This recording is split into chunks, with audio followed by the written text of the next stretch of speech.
Okay, so I think we're streaming live. In fact, here's what I'm going to do. I'm going to summon TikTok as well because, well, TikTok is a crazy world, but it'd be good to let everyone know that I'm streaming live and we're going to talk about a few things today. Um, I like to have these lives um, like viewer driven. Okay, meaning that I like to have the viewers kind of like control what we talk about and stuff like that for a number of reasons. One, it's garnering your interest because it's what you want to talk about. Okay, that's the first thing. Okay, the second thing is that yeah, good morning. I see you on here on YouTube, so welcome, welcome, welcome. And I'm going to share the link here in Telegram as well. Let's see. I'm gonna share that here. Gonna go. We're going live right now, and oh, I forgot to hit the go live on TikTok. But we're live right now. Happy Saturday. Okay, and happy to see you guys here. He's ready with topics, man. He's like, I got topics. Let's go. But yeah, that's what this whole thing's about. It's really driven off of, you know, what the viewers want. Like we could talk about anything. I mean, within reason, there's certain things we're not going to talk about. Like we're not going to talk about left or right wing politics. No, no, thank you. Don't want to talk about that. What else do I not want to talk about? I don't want to talk about. I swear, people keep bringing up. I'll make a video and post it on Facebook, and then someone will be like, "You, yeah, because of Trump, blah blah blah." I'm like, "Why are you bringing him up?" In like 3.5 years, or in like yeah, in like 3 years, he's not gonna be president anymore. Like he doesn't hold a bearing to what happens in your infinite future. He's a limited edition CEO of the corporation that we're battling, right, to protect our rights against. Like, don't talk about him. Don't. I mean, look, there's politicians. Like, let's. If you want to talk about politicians, let's talk about the guys who've been in Congress for like 30, 40 years. Okay, we should put term limits on Congress. Absolutely. And these guys shouldn't get paid after they leave office. These guys get paychecks for the rest of their life. You serve one term in Congress, you get that Congress paycheck for the rest of your life. How's that even work? Imagine if you went to go work at, let's say you worked for an electrician for 2 years, but you get paid for the rest of your life from that electrician. Number one, that's not fair for him. Number two, it's not fair for everyone else that keeps putting the work constantly. So I don't see why these guys get paid. But you want to charge them for wasting your time. Okay, assume name, certificate, and how to hold them accountable and bill them. Okay, so that's a great thing. Let's start with that. Now, just so everybody knows, an assumed name, okay? The assumed name certificate is a DBA. It's a doing business name, right? So I'm going to pull this up and show you guys what the assumed name actually is.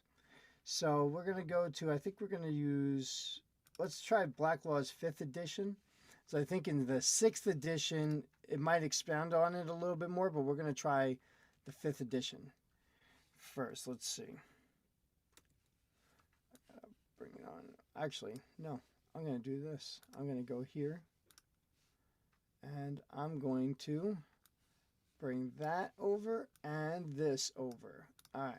Good. Now we can do this. Okay. All right. So Black Law's 5th edition, we're going to look at an assumed name.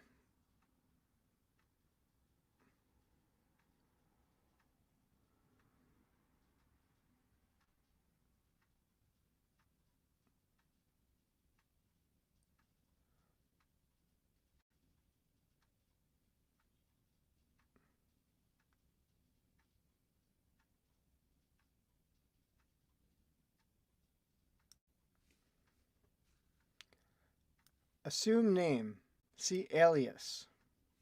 Okay. So, alias. You see that? Alias. Oh, what's up? So if you guys want to see what's really going on, go to my YouTube channel. The link is in my bio to go check that out. Otherwise, you just hang out here on TikTok. Yeah, we could talk about the Minnesota Rule 333, but that's not a rule, that's a statute. It's Minnesota Rule 220 and then Minnesota Statutes 333. Okay. But we're going to look at alias. Alias.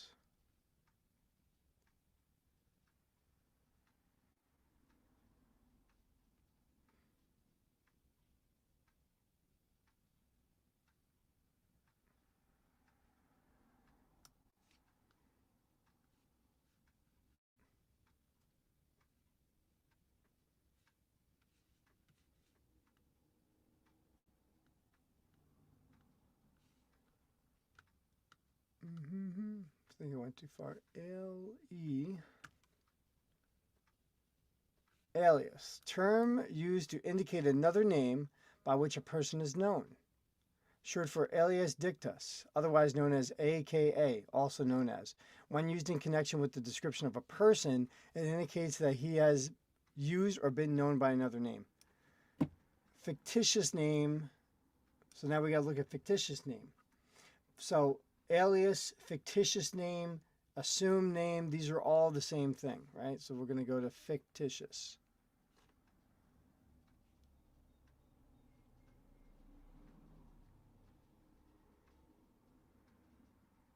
We're almost there. I got to block this out of my way. Greetings, 7 a.m. in Oregon. Oh boy. That's commitment. I appreciate it. Well, I mean, I guess a little bit. You could be laying in bed for all I know. Fictitious fiction of law. We could talk about the fiction of law, but we're going to talk about fictitious person. A person who, though named as payee in a check, has no right to it or its proceeds because the drawer of it so intended. That's an interesting one, but that's not what we're looking for. We're looking for a fictitious name, a counterfeit, alias, feigned or pretended name taken by a person differing in some essential particular from his true name. True name consisting of Christian name and patronymic, with the implication that is meant to deceive or mislead. Okay, now that's that word right there. All right, this word patronymic is like a personal name, right? That's what that means, right? It is it's like the given name of like an earlier male ancestor, right? Dad, grandpa, something like that, right? That's what it's about. So just to show you guys I'm not making it up. That's why I pulled it up here like that. All right. So yeah, surnames. And then, like Jackson, Johnson, those are like patronymic, I can't say it right. But yeah, fictitious name. Well, look at what the actual what the dictionary's definition actually are, right? See, this is the thing. You don't want to invent definitions. That's really important. Do not invent the definition, because inventing a definition, you lose communication with, like, if you're going, let's say you make up a definition of a word because you don't really know what it means. You invent your own definition for it. What happens is that that word ceases to work the way it's intended to. Like I had a friend many years ago. He thought epitome meant bad, and one day he was talking about. He's like, I think a friend of mine was like, "Oh, I have to go to the mall and go get something," and he's like, "The mall, dude? Why would you go there? That's like the epitome of Earth." And I look at him like, "The what?" And he's like, "That's the epitome of Earth." I'm like, "I don't think you know what that word means. Like, what are you trying to say?" He goes, "Exactly what I said. It's the epitome of Earth." I'm like, "The mall is not the epitome of Earth." He's like, "Dude, it is. It's like the worst place to go to." But my friend had to go there because of the mall. There was a shop in the mall. Was the only place that had the thing he needed. It was like something for his roller skates. So he had to go to that Zoomies place or something. I think that's what, rollerblades, or I forget what it was for. But he had to go to that particular store, and my friend kept badgering him about going to the mall. And he's like, "Dude, I'm just going to get one item." It's like, it's the only place that has it. But he kept saying epitome, and I'm like, "What do you think the word epitome means?" And he goes, "It means horrible, like the worst thing ever." I'm like, no, that's not what epitome means. And from there, he kind of went off into, disagreeing and arguing.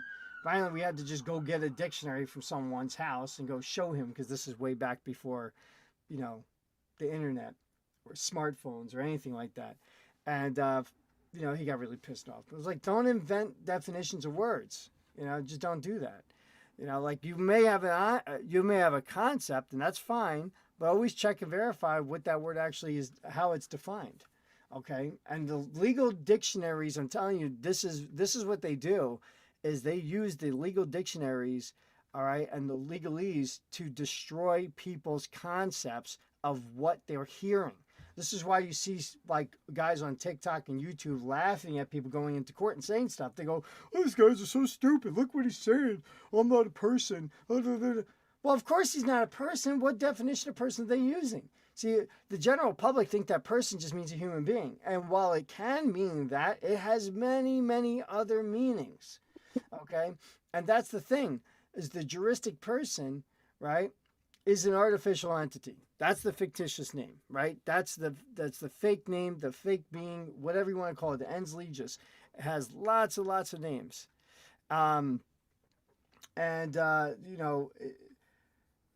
These people laugh at you, but they don't know what the terms mean.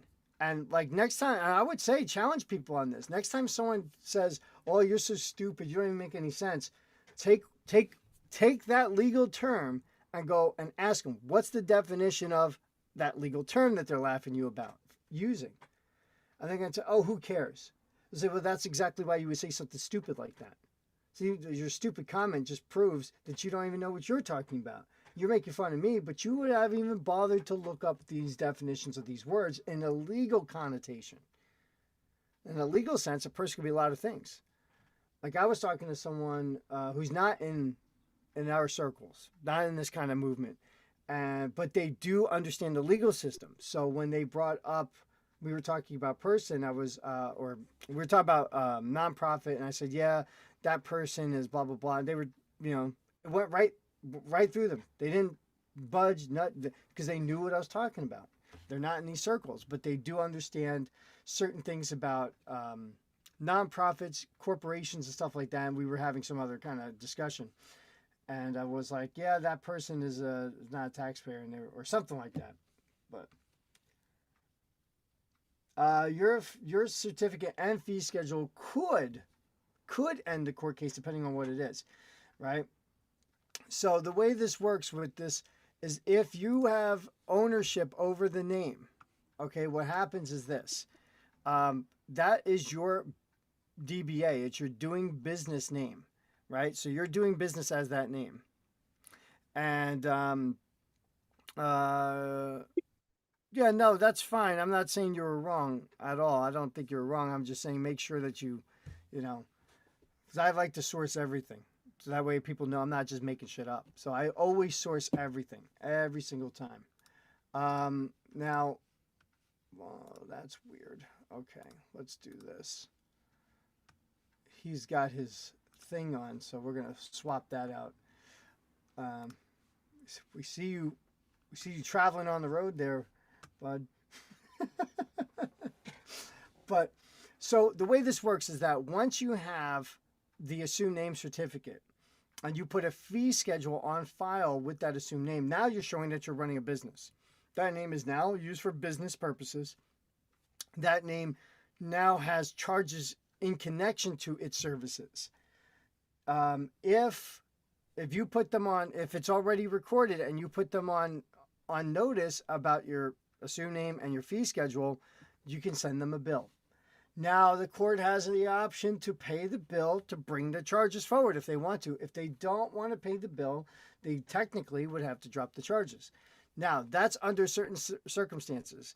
In a real criminal court case, such as things I can't say on TikTok, okay, but like theft, RAPE, murder, okay, those things will not be bypassed by an assumed name and fee schedule because those are real common law crimes.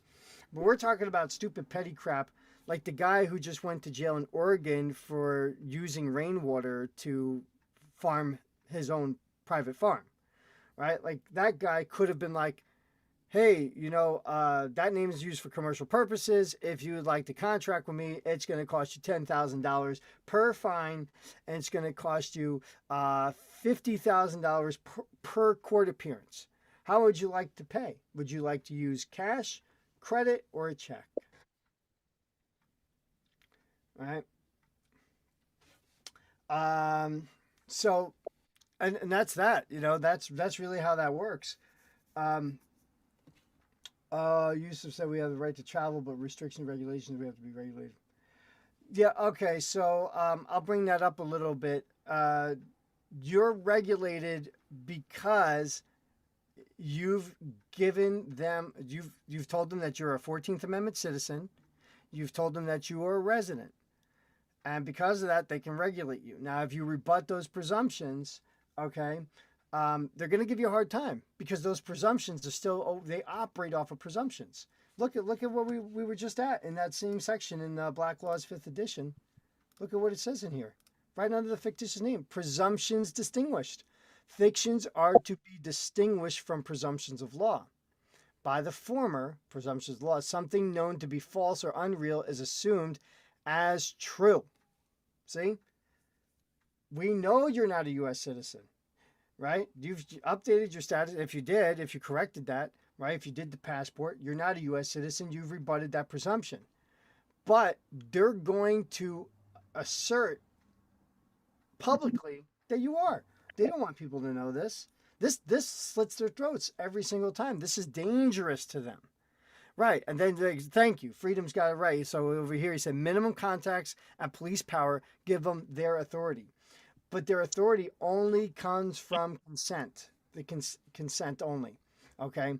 You have to consent, and people have consented in so many ways.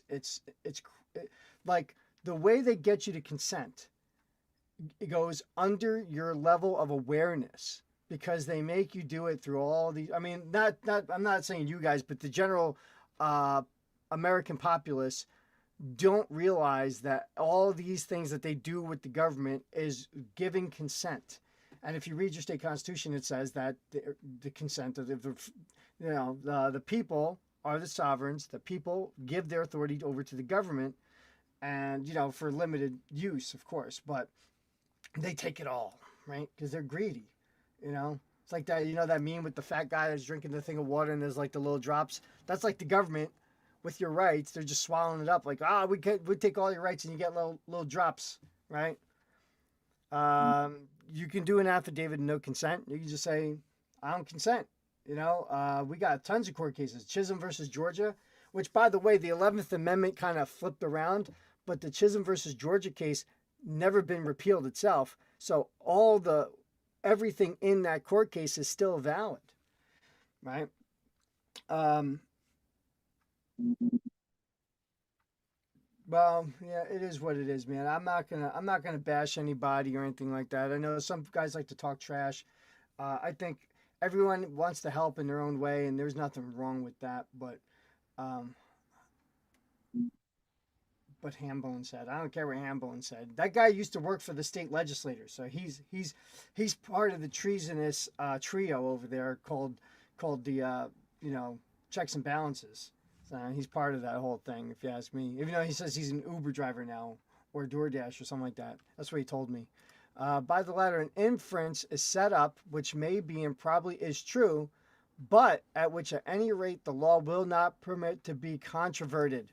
And that's what we're talking about. This is the problem that people run into when they go to court. This is why people lose these court cases. I'm a national. I got my paperwork. And they go, no, no, you're wrong. You're wrong. Why? Because they will not let that slide. They're not going to let that go through. It is dangerous to them because if you rebut those presumptions, their entire structure falls apart. And they're going to do everything they can to protect that structure. Yes, it's true. You have the right to travel. Yes, it's true that they cannot regulate your right to travel. Yes, it is true that you can travel on the roads in your automobile unencumbered by any state enforcement or regulation short of harming someone or creating danger to the public. That is 100% true, right? Now, what what Yusuf's doing is he's saying that they can regulate you under the 10th Amendment powers. I said, okay, that's fine. But here's the interesting thing. Okay, this is the thing. And this is the thing that people do not understand. I have to keep showing this to people because they don't get it. And it's not, I'm saying a lot of people, it doesn't, sometimes you need things to sink in. Incorporation doctrine. Okay, we're gonna go over this incorporation doctrine again because this thing. Once you get this, you'll see when they talk about, oh, they got police powers and that's why they can regulate. No, they don't. They don't have police powers. It's all de facto, meaning it's not real. Okay. He says there's absolutely no case law that says you can drive a car unlicensed. Yes, he's quasi correct on that because of the fictional law doctrine. You can do that. There's people who do it. I do it. But the thing is that it is a problem. Okay, it definitely is a problem.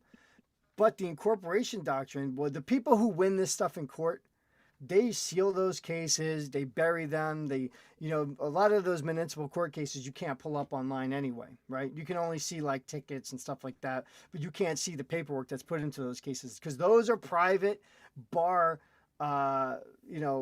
settlements. They have nothing to do with the public. That's why a lot of those courts say you can't record in here. Well, I have a right to a public and speedy trial. Not here. They say that crap.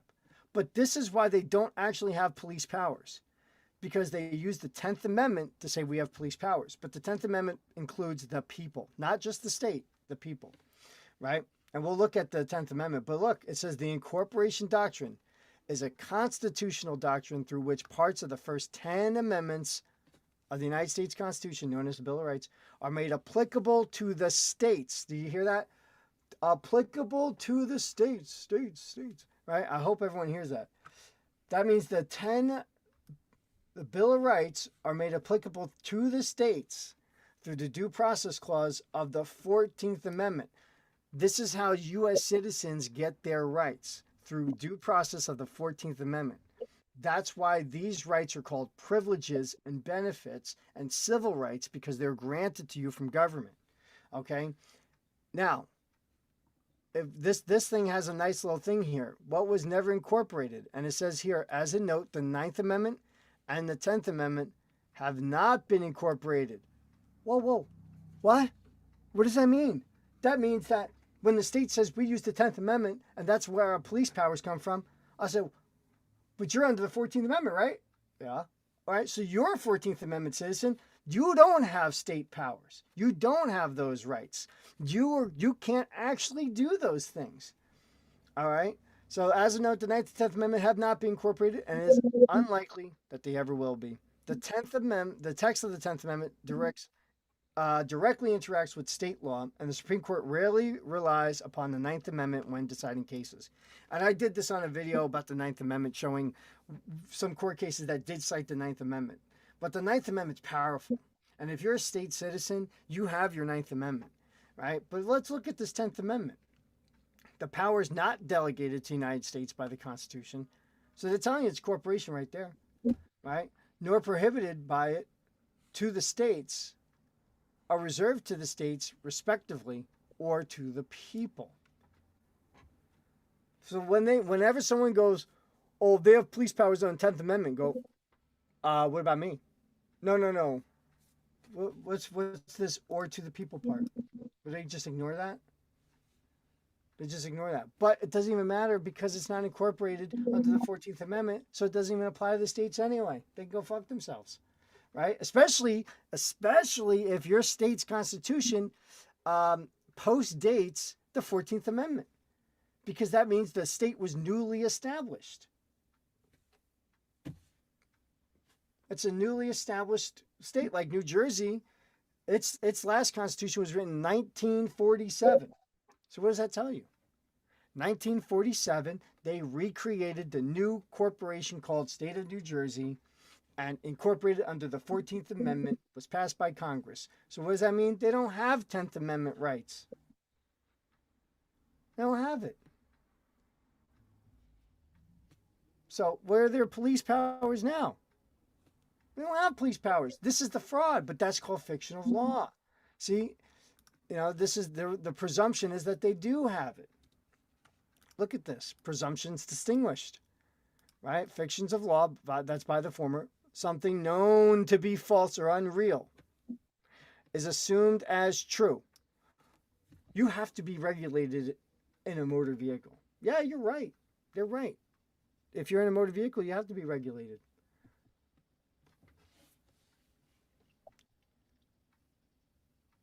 But will you?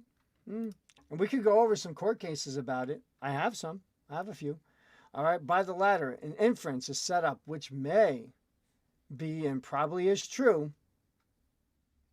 See, they even admit it. Oh, it probably is true. You probably have the right to travel unencumbered on the roads in your car without being bothered. But at which, any rate, the law will not permit to be controverted.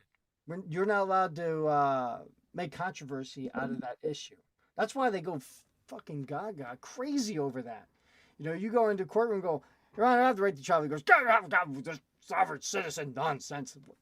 That's why I don't make those arguments, right? Because it's the fiction of law. But there's something interesting. If you look at this, right? Yeah. Now it says it may also be said that a presumption is a rule of law prescribed for the purpose of getting at a certain conclusion, though arbitrary. It's arbitrary, where the subject is intrinsically liable to doubt from the remoteness, discrepancy, or actual defects of proof. You see? See what they're saying? We're going to bypass the defects of proof. We're going to bypass discrepancy. We're going to forget about remoteness, right? What we're going to do, any kind of doubt is going to be cast aside, and now you're guilty. Oh, we got you. See? We won. We won. That's like the stupid guys who share like Sovsit Buster on TikTok who keep showing like these corrupt judges playing the fucking legal fiction thing. This is also called legal fiction, by the way. See? So fiction of law and legal fiction are synonymous. All right? It's the same thing, right? I would say legal fiction is more like the entities used, while the fiction of law is a little different. That's just kind of how I see it. I view it like a little bit differently, right? Not saying that that's correct. It's just how my personal take on it. When I say legal fiction, I'll be talking about entities, legal entities. And fiction of law is these presumptions, the doctrine of all these presumptions, which I've been writing on Substack. If you guys want to take a look, I'll show you a couple. All right. I've been writing these things out. The 11th Amendment is trash. It should be repealed. There are no 9th and 10th Amendments for anyone under the 14th Amendment. Okay, so there's that. Now, where was my YouTube channel? Because I'm trying to read what it says here. I was going to run. Oh, okay. I really appreciate it. Thank you. Thank you, man. I appreciate that. 100%. Yeah, they've sealed cases. They sealed some of my cases. I couldn't believe it. They sealed my my records on my ID, like on my passport. Someone tried to run the passport. Guy who can run it tried to run. They said most of my records were sealed. I have no idea what that means. It's just to me, I'm just like, I don't know what that means. And he was kind of like the guy who connected me to him, right, to run it. Like he called the guy up and he's like, "Hey, you know this guy?" And he's like, "Yeah." He's like, "How well do you know him?" He was telling him to be careful of me because I seemed shady because my records were sealed. I'm like, I have no idea what any of that means. That's just weird. Anyway, lowercase s states, those are the republic states. The general, like Louisiana, Kentucky, Florida, Arizona, those are lowercase s states. State of would be, or this state is a federal enclave, right? Federal enclave. Right, that means it's a portion of the District of Columbia, right, or an extension of the District of Columbia, I should say. And then we got, let's see. So, but that's the thing I would do. The assumed name with the fee schedule, put it on record. Get a certified copy from the records and submit that into your court case. You can start sending in invoices as well and invoice them if you want and see how they react to that. But from there, the only thing I would say to do is, start using the court rules and argue your case. It just depends on what it is. If it's like a traffic case, you can argue the fact that under quasi-criminal proceedings that you have the right to full criminal due process protections and that they should be afforded to you, right? And give that to the judge as an order, right? That your case is going to be run under full criminal proceedings and protections. And if he doesn't sign it, then do a mandamus with the upper court. That's what I would do, to force them to do it, because the Supreme Court has already ruled on the fact that quasi-criminal courts, which are traffic courts, do not are supposed to afford each man and woman that goes into the court full criminal due process protections. Okay.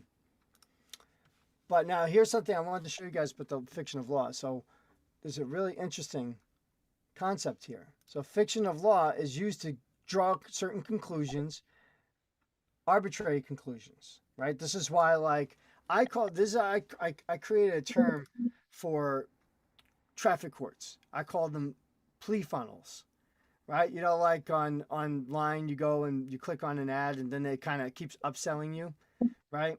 So I came up with this thing. I called it plea funnels, right? I think, Sean, you're not muted, so you keep, if you had something you want to say, but I call it plea funneling, because what they do is you go into court, they say, hey, we see that you're doing this or whatever, or here's their charges. I'll tell you what, if you plead to this, you'll get no points and you only pay this fine. And then people go, okay, I'll take it.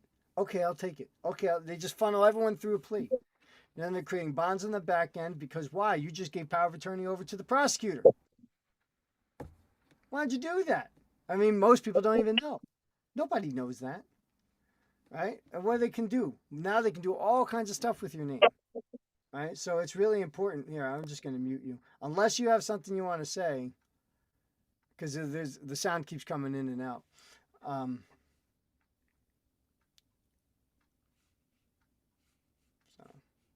All right. Anyway, grand old days, lower key. Okay. I think that was it. What do we got going on here? Well, I don't. Congratulations on your first time getting arrested. That sucks. I'm sorry to. What happened? What happened? What was it for? Unless you don't want to say, you don't have to share. But that sucks. Where were we going with all this? But yeah, that's that. And I appreciate it, guys. Thank you so much.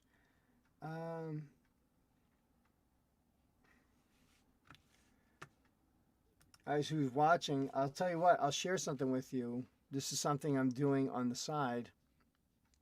I got a little thing going here, which I'll drop into the YouTube chat. But you can't hear. Get rid of that. That's not supposed to be there. Okay.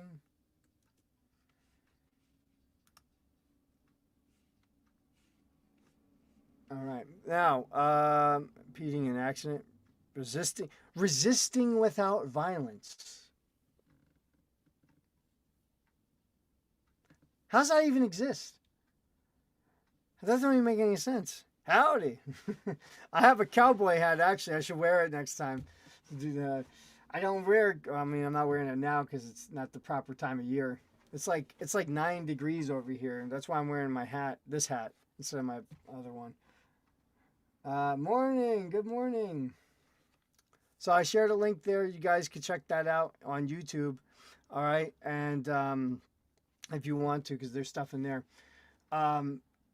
Now, where else are we going with this? I said into his body cam. I am not resisting.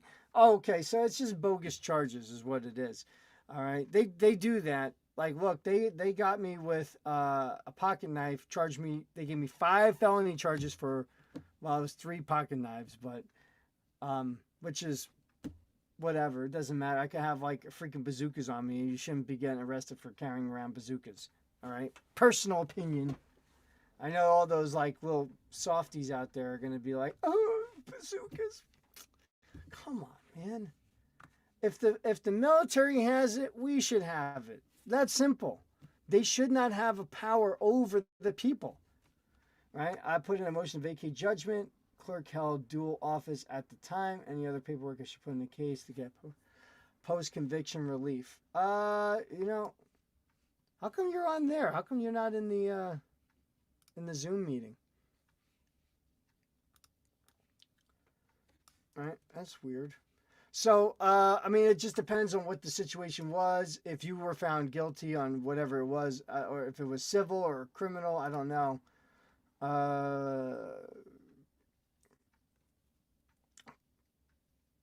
Yeah, shall not be infringed. Thank you.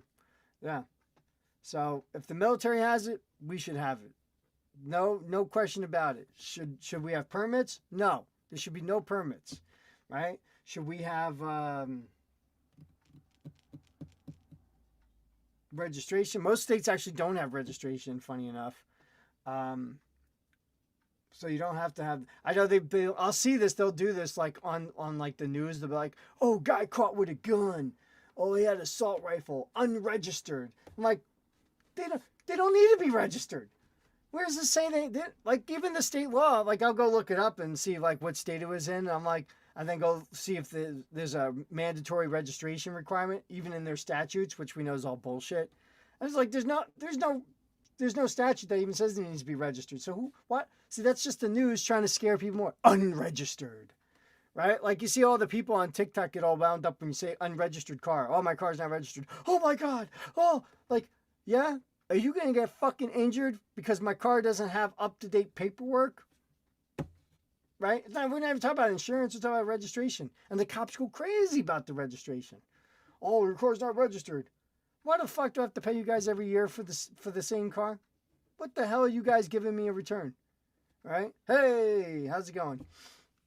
All right? We shouldn't have to defend that natural right. That's right. It's a natural right. Oh, I had some guy on Facebook. It was hilarious.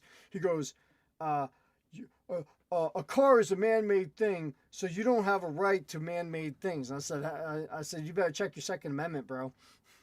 Like, what the? It's like, dude, that was the stupidest argument I ever heard about the right to travel being invalid.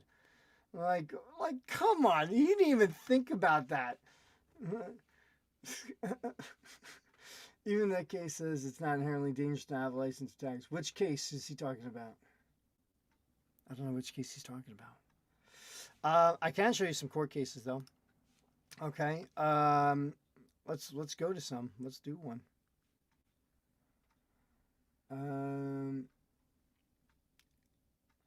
Well, if you do a motion to vacate judgment, you could also do, just real quick, just to finish up what he was asking, when Mitch was asking, I would do a notice of appeal and do an appeal as well, and then cite all the violations that happen in there, and then go after that. Don't do a de novo, right? A de novo would be like just a whole rehearing of the case. You would want to actually get the case looked at and shown that that the court rules were violated, that the procedures were violated. If you can do that, you'll just win on that, right? You could do a de novo, but then you could argue the merits again, which you may or may not want to do. What is this? Who is this? TikTok coins? I don't know what he's talking about. TikTok coins. Sounds like, what do you call that? Crypto. I don't deal with that stuff. I don't deal with crypto. By the way, if anyone's in like a Telegram channel that has my name on it, that's not me. If you ever hear me talk about crypto, it is not me. Is he still posting this? Is he posting it over and over again? I'm just gonna. Who is this? Who is this guy? I'm gonna block you. That's what I'm gonna do. Because now you're just. Yeah, let's just block this guy. All right. We're going to block you. Fuck you. Go away. We don't give a shit about you. Get the fuck out of here. Okay. So I just blocked him. All right. See? He's still... Fucking loser. No, I don't deal with that shit. See, that's a scammer. I just blocked him.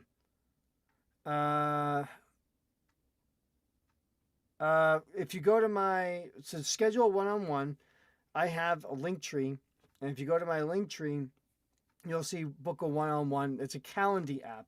right? Which someone a long time ago told me about it, and I'm forever grateful because they made my life a lot easier. Um, the Lawn Lady. Okay. But yeah, and then you can just book a one-on-one with me there, and we can, do some suggestions over what you're looking at, what you're going through. Yeah, I mean, look, these court cases. There's so many court cases here. Let's pull one up. Yeah, let's just go here. Mm-hmm.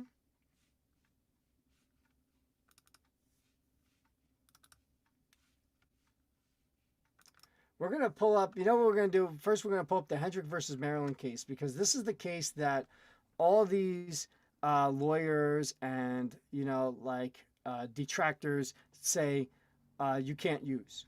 Okay, like no, you can't use this is the case that proves you need a license, right? So we're gonna look at this. So this is Hendrick versus Maryland, right? This is argued November 11th and 12th, 1914. It was decided January 5th, 1915.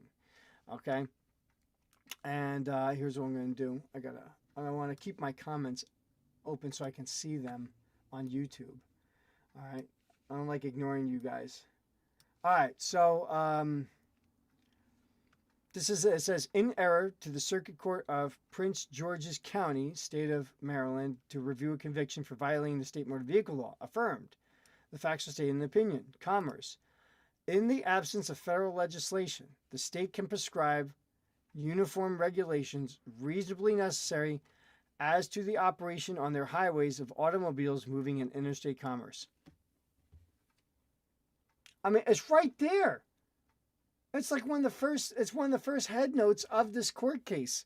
It says, in the absence of federal legislation. In the absence of federal legislation, the state can prescribe uniform regulations to what? To the operation on their highways of automobiles moving in interstate commerce. Right? Requirements of law. This is Maryland law for registering automobiles at a cost varying according to the horsepower, and for the driver to obtain a license, and that non-residents to have a limited use of the highway without cost. Right, must have complied with a similar law in their respective states and have secured tag are not unreasonable as to vehicles moving in interstate commerce. This is why I tell people, read the court cases, right? Okay, because what is it saying? It's saying if you're moving in commerce, get a tag, get a license, but hey, how's it going? But it doesn't say that it's required for everyone. An automobile owner cannot complain of discrimination under this law for licensing automobiles because the fee is graduated according to the horsepower where the power of his car does not appear, right? So they're saying, well, we're doing on a graduated level because of the horsepower of your car. A resident of the District of Columbia failing to show compliance with the laws of the district to register automobiles and licensing operators, or that he's applied for local identifying tags required by Maryland law to a limited use of the highways by non-residents, cannot complain that residents of the district are not among those to whom this privilege is granted. Take that one in. This is kind of deep, right? What do we got here? Plaintiff in error was tried before a justice of the peace, George County, upon motion violating the motor vehicle law. A written motion to quash the warrant because the conflict between the statute and the Constitution of the United States was denied. He was found guilty and fined. Thereupon, an appeal was taken from the circuit court, the highest in the state, having jurisdiction where the cause stood for trial de novo upon the original papers. Right? So that means they reevaluated the case, relooked at the whole thing. It was there submitted for determination by the court upon an agreed statement or facts grievously verbose. Okay? So there's a lot of stuff in here. Plaintiff in error maintains that the act is void because it discriminates against residents. See, that's the thing. They said, no. Attempts to regulate interstate commerce violates the right of citizens of the United States to pass through and through states, exact the tax for revenue, not mere compensation for the use of... See, this whole thing is, this guy's in commerce. You see? The whole thing when they say you need a license to drive a motor vehicle, they cite this case, but what the lawyers don't tell you, what the judges won't tell you, what none of these people will tell you is that if you read this case, it's all about commerce. This entire case is about moving from state to state in commerce. The movement of motor vehicles over the highway is attended by constant and serious dangers to the public. It is also abnormally destructive to the ways themselves. Their success depends on good roads, the construction and maintenance of which are exceedingly expensive. In recent years, insistent demands have been made upon the states for better facilities, right? As well known. And okay. So, read this case though. I mean, it's not long, but there's a good amount of stuff in here, right? To some uniform, they constitute no burden on interstate commerce. You see what I mean? So when these guys tell you, everyone needs a license, what are they saying? They're really telling you, don't read the court case. Take our word for it. We're the professionals, right? It's like that doctor, right? Like how many doctors, why do doctors have insurance?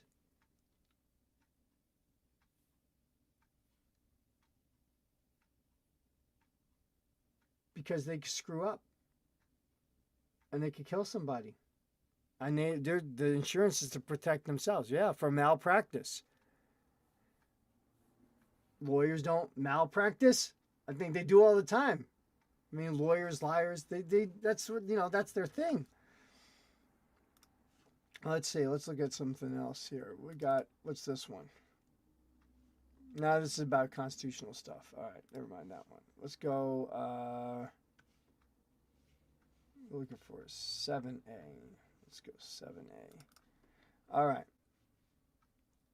All right. Federal regulations. Remember we were talking about in Hendrick versus Maryland, there was no federal legislation yet. So federal regulation, preemption of state and local regulation.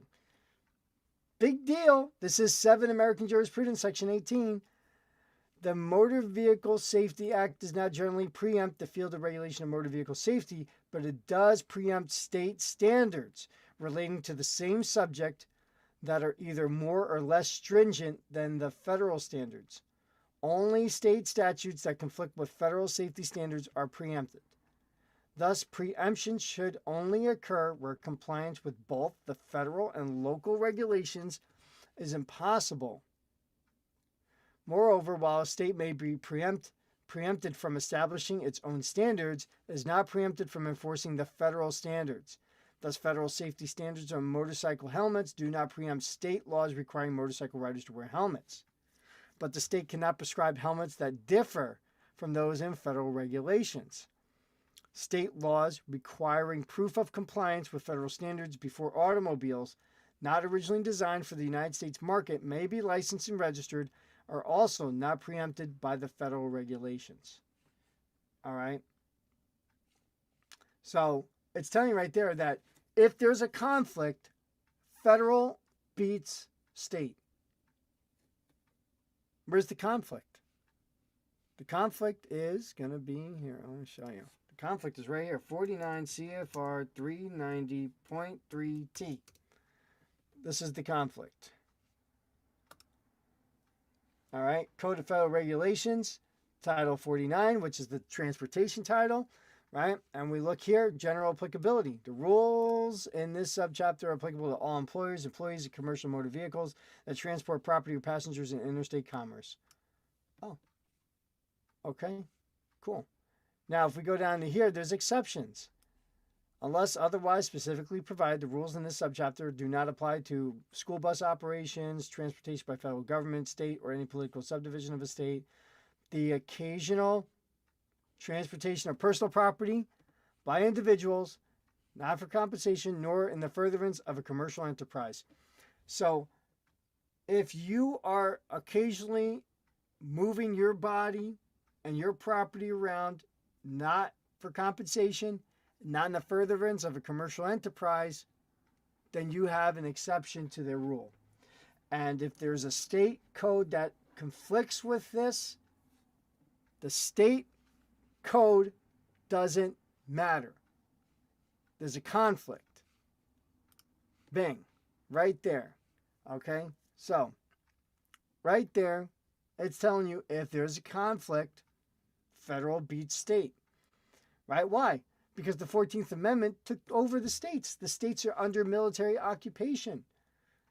That 10th Amendment, police power is not really police power, it's federal law enforcement, guised as state authority. This is the thing that people don't really see. All right. A township's 14-ton weight restriction on a particular road for the protection of the road was expressly preempted under the Supremacy Clause by provision of the Surface Transport Act that cabined the degree and manner in which the state and local governments could restrict access of commercial vehicles to and from federal interstate highway system. Since the very language of the act provided that a state may not enact or enforce a law denying to a commercial motor vehicle reasonable access between interstate and certain specified destinations. On the other hand, the Sydney Ordinance, which limited commercial truck routes and parking, did not deny trucks reasonable access to food, fuel, rest, and repairs within the meaning of the STAA, and therefore the ordinance was not preempted by that statute. Okay, so basically they're showing how like these regulations can go back and forth depending on what it says in there, what's stipulated, and then what's not stipulated. Permissible restrictions to access were not limited to safety matters, and the STAA did not require, that's the Surface Transportation Assistance Act, did not require the city to grant unfettered access to commercial motor vehicles to any restaurant, gas station, or hotel within the city. Commercial motor vehicles were permitted to leave designated truck routes or load or unload cargo, provide services, or seek repairs, and there were multiple facilities for food, fuels, rest, and repair that commercial vehicles could safely access while not traveling on residential streets. Likewise, a city's freeway towing ordinance was exempted from federal preemption under Federal Aviation Administrative Law. Oh my God. All these fucking acts. Another fucking act that the program regulated tows without the owner's consent.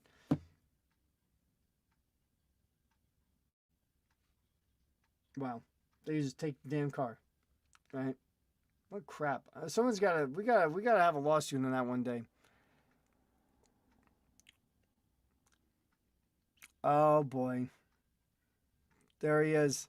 Subset Buster over here on TikTok thinking he's gonna bust this open with his 10-second video clips of tyrannical judges. Right? Fucking pathetic. All right? All you're doing is proving tyranny exists. That's all he does. He just proves tyranny exists and then laughs about it. Right? Because he doesn't understand the vernacular. He doesn't understand the nomenclature of the legal system. Right? If you don't understand the nomenclature, you're not going to understand the subject. He does not understand the nomenclature. And if you don't know what I mean, you better go look up the word nomenclature. All right? So, but I'm just reading the actual laws. You can just come over to YouTube and go look and see what it says, right? Because when you argue with me, you're actually arguing with the courts, like judges, right? Congress, even the state legislators, because there's exemptions in the states. The states have exemptions. All right, let's take a state. Let's take I don't know. Someone give me a state. Someone give me a state somewhere. Kansas. Kansas. Okay, let's check out Kansas. All right.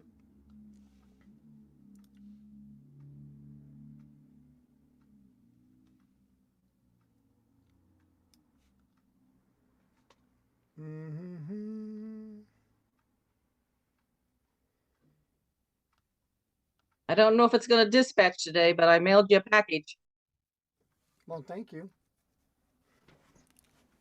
It's not anthrax, is it? Sorry. It's stamps. It's stamps and a little stamp book for you to keep in your desk. Oh my goodness, you are too good. You are so, oh my goodness, thank you. That is so sweet. All right. Let's see. We got to find, okay, let's go.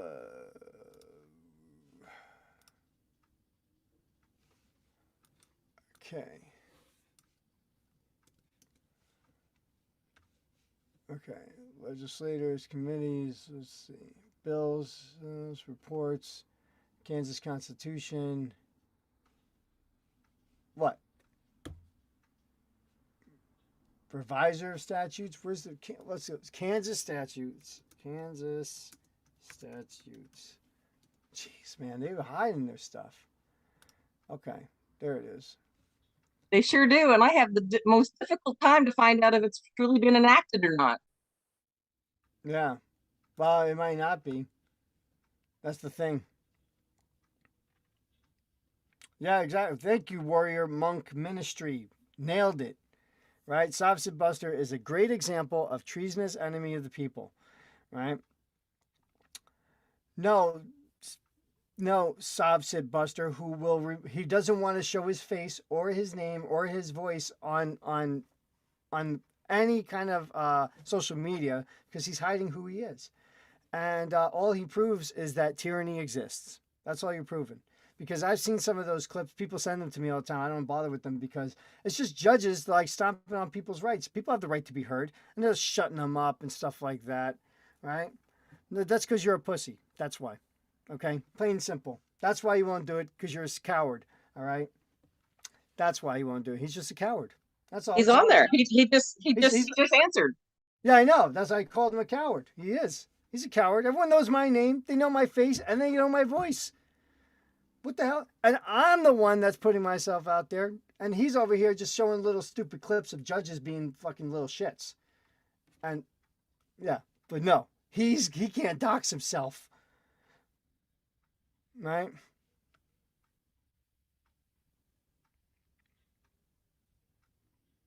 I did 9 days for not standing. Oh, what? Come on, dude. That's you. Come on, that's screwed up too. You got to stand up or you go to jail. Fucking bill me. All right. Fucking $20,000 a day for, you know. All right. We're going to look at something. Let's find. Okay, so we got some definitions here. Whenever in this act or any law of this state relating to registration of motor vehicles and the following term. Number plates, license plates. Let's go previous. All-terrain vehicle, auto cycle, commission, department. We're going to look at these things. Electric vehicle, farm stuff. Lightweight. Motor vehicle means every vehicle other than that. Motorized, that is self-propelled. Okay. Non-resident means every person who's a non-resident of the state. Okay. Let's see. So that right there, that's going to give us a little help here. Passenger vehicle means every vehicle. Ticket for fictional plate. Can they touch it? Can they see it? If they can touch it and see it, it's not fictional. It's real. Okay? It exists. It's the stupidest thing ever. Oh, it's fictional. No, Mary Poppins is fictional. Okay? Betty Crocker was fictional. Betty Crocker was fictional. Yeah, exactly. But a lot of people don't know that there was like certain people in the company that would sign for Betty Crocker. And they had to like practice they don't care. Right? Person means every natural person, firm, partnership, association, or corporation. Right? Now, okay, so we got that. Let's go back a little bit here and let's go through a little bit more. When registration shall be refused. All right. The division shall grant the applicant is not titled thereto, and provision that the applicant has been neglected or refused to furnish the division information. Okay. What the hell? All right, here, let's go. Man, this is where it starts. Why does it start there? That's such a weird spot to start. Oh, this is Article 1. Let's go to Chapter 8. Okay. Oh, I get it now. I get it. Okay. But still, starting on 113 is weird. Let's go here. Let's go to definitions here. Driver's license, vehicles in there. Okay, non-resident is a person not a resident of this state. For purposes of motor vehicle license, anyone says in Kansas, such engaged in trade, business, Okay, see, for the purposes of the Motor Vehicle Driver's License Act, any person who owns, rents, or leases real estate in Kansas as such person's residence and engages in trade, business, or profession within Kansas or registered to vote in Kansas. You hearing this? Register to vote or enroll such persons' children in a school in this state or purchases Kansas registration for a motor vehicle shall be deemed a resident of this state of Kansas 90 days after the conditions stated in this subsection commence, except the military personnel on active duty and the military dependents who are residents of another state shall not be considered residents of the state of Kansas for the purpose of this act. That is all your minimum contacts right there. They just listed them out. Thank you. You're very welcome. No, So I rescinded my right to vote. I did right. the voter's registration rescinding, and then how do I unregister my vehicle so that I'm not considered a resident through that? Because I'm gonna get ticketed if it's not registered. I mean, it's a catch-22, Joe. Yeah, well, that's the thing. So registered out of state. You know. Okay. It's tough. Okay, I've got to learn that. I got to learn how to get that done. Okay, thank you. Yeah. Now let's go back to here. We're going to go back to general provisions because I got, now seeing that, I got a sneaky suspicion. We got some exceptions. We have exceptions. The following need not be registered under this act in any implement: your 100 all-terrain vehicle, micro utility golf cart, worksite utility vehicle, roller, municipally owned fire truck, privately owned fire truck subject to mutual, school owned, farm trailer, right? Farm trailer, electric assisted scooter, electric bicycle, cranes, truck permanently mounted with a hydraulic pump. Okay, oil well servicing. But yeah, all right. So there are exceptions. Let's go back to here. Let's see what else we can find. Now, the killer is this, okay? The killer on these court cases is really the, whatchamacallit, the corpus delicti of the state. That's where the real killer is. Publicly owned motor vehicles, private use forbidden.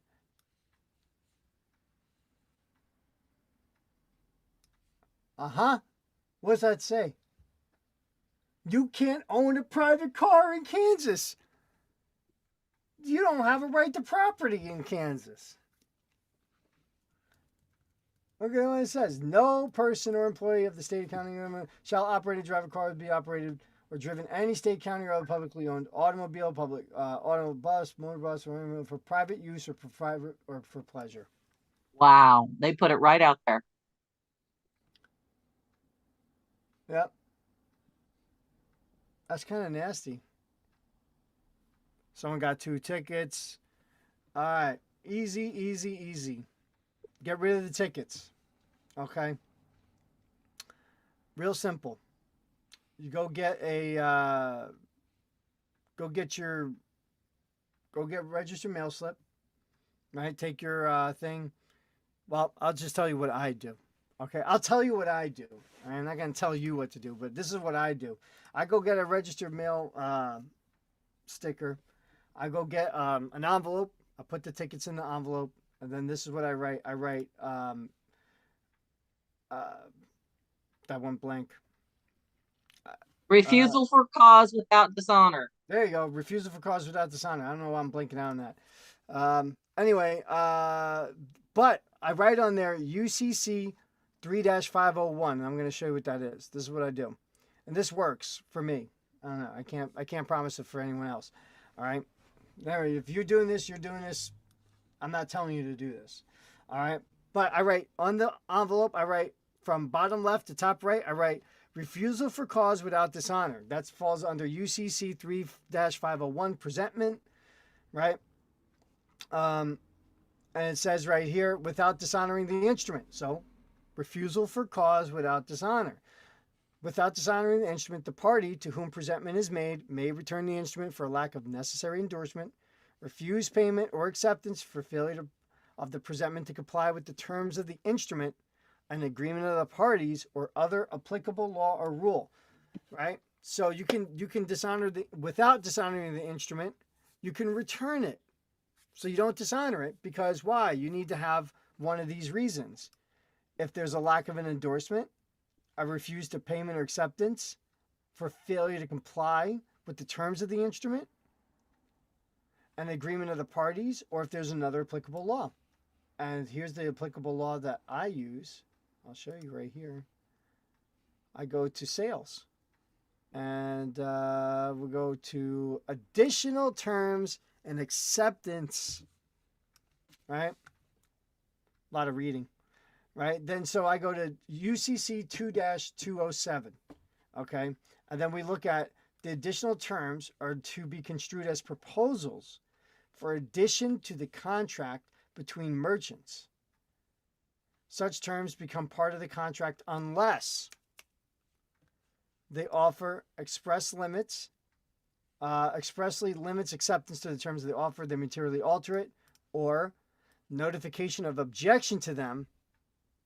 Objection has already been given or is given within a reasonable time after notice of them is received. So stick it in the, if it's a parking ticket, you probably should just pay it because you're going to spend almost the same amount on the registered mail, right? So it's waste. But what I do is I write UCC 3-501, UCC 2-207, and then I do parentheses 2, parentheses C, right? Because I'm objecting to it.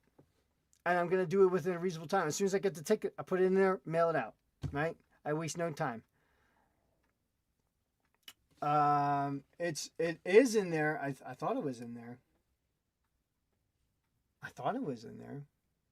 Is it in there? I think it's in there. No, we talked about it in a meeting, but it's not in there. I'll do a whole thing on that for a meeting. All right. Yeah, we'll do it. I'll make a short little thing in there. All right. But yeah. All right, but that's it. There you go. That's what I do. Do you do it the same way if you own your rights to your name?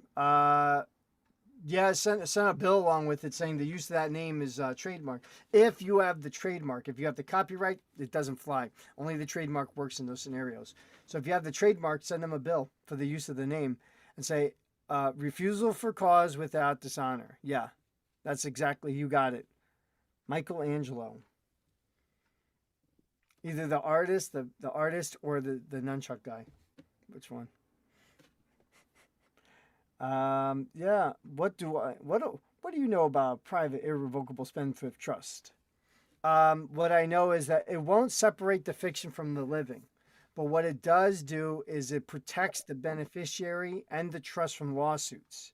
Okay, so if all the property of the ens legis is in there, they have a hard time suing the ens legis.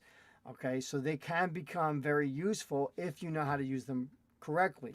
I do have a trust community where I show all that stuff, okay, and how to do those things. Okay, so there is a trust group. If you go to my bio and then you can go, you'll see join the trust community in there. All right, I show that stuff in there. All right, and then the school thing is like we'll do other things in school. So school's different.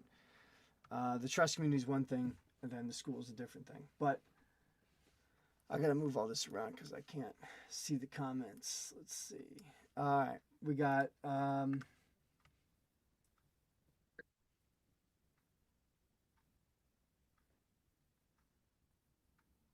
that's for government. I guess it's for. It could be. I'm not really sure which one it is. I've never read that code before, so I'm not. It could be. It says publicly owned motor vehicles. I guess there's privately owned ones, but it doesn't. Marking of vehicles of political subdivisions, vehicle defined, right? Yeah. Yeah, that's that. So.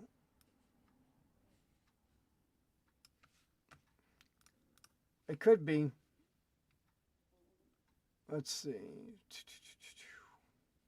So you have a hard time, but some states have exceptions, some don't. The exception about the non-resident is a big deal because that shows you all the minimum contacts that they need in order to assume you to be a resident and then have jurisdiction over you on the roads. Otherwise, they don't. Driving under influence of alcohol or drugs, wrong. Don't do it. Um, wait, what was his question? Uh, they're trying to take my house for property taxes. Okay. Was that a question or just? No. What you got to do first off is if you have property taxes, I would take the coupon and just use the coupon to pay it, right? Yeah, you can. Yeah, hit me up on Linktree. My profile has a link for Linktree, and then there's one for like one-on-one sessions. Okay. Me as well. Yeah, but we're gonna do it. We're gonna have all that. All right, let's do another state. Let's take another state, right? Because there's always vehicle loopholes. Sometimes there's not in certain. In Kansas, it's probably just going to end up being the corpus delicti. Now, the reason why I always use corpus delicti as a loophole is because the states all recognize corpus delicti as a specific thing, right? The state Supreme Court. I'm going to show you guys corpus. Corpus delicti is the body of the crime. I'm going to show you what it says.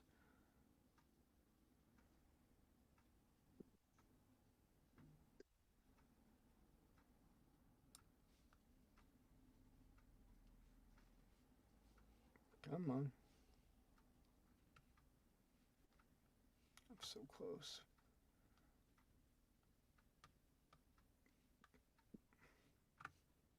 Nope, too far now. So are there some states that you know of, Joe, that you don't have to be a resident of to have a driver's license with? I do. Yes, there's a few. Montana's one.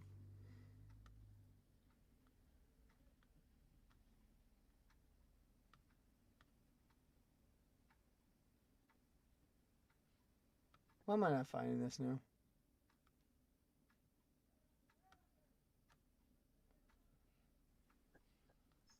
Corp us. There it is. Corpus. Oh man, that was weird. Oh, because it's inside of here. I'm looking for corpus delicti. All right. Corpus, body, an aggregate mass, right? Physical substance. Corpus delicti. So it wasn't, I was looking for the bold one. That's why I couldn't find it. All right. The body of a crime. The body, material substance upon which a crime has been committed, e.g., the corpse of a murdered man, the charred remains of a house burned down. In a derivative sense, the substance or foundation of a crime. The substantial fact that a crime has been committed. The corpus delicti of a crime is the body or substance of the crime, which ordinarily includes two elements: the act and the criminal agency of the act. Okay? Now, if you look in your state Supreme Court rulings, right? We find that what I find is that the corpus delicti, the state recognizes specific things, specific elements to create corpus delicti. If they can't prove all of those, the case is moot. Just it has to be quashed, right? The whole thing is done because the state recognizes, right? That's stare decisis. That's part of their fiction of law. If you can't prove all these elements, it's out the window. Now, the traffic courts, they do nasty things where they go, well, we're quasi-criminal. And that's why you have to say, well, if it's quasi-criminal, I have the right to full criminal due process protections. You can't limit my due process protections, right? And there's court cases that do that show all that. And I'll pull one up. Let me find one. One of the other trust community members said, do Georgia when you go back to looking at state. Oh, Georgia. Okay, yeah, Georgia's easy. Okay.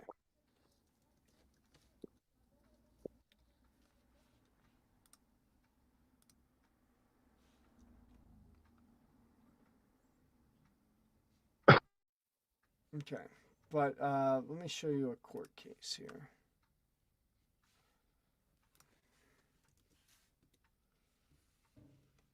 Okay.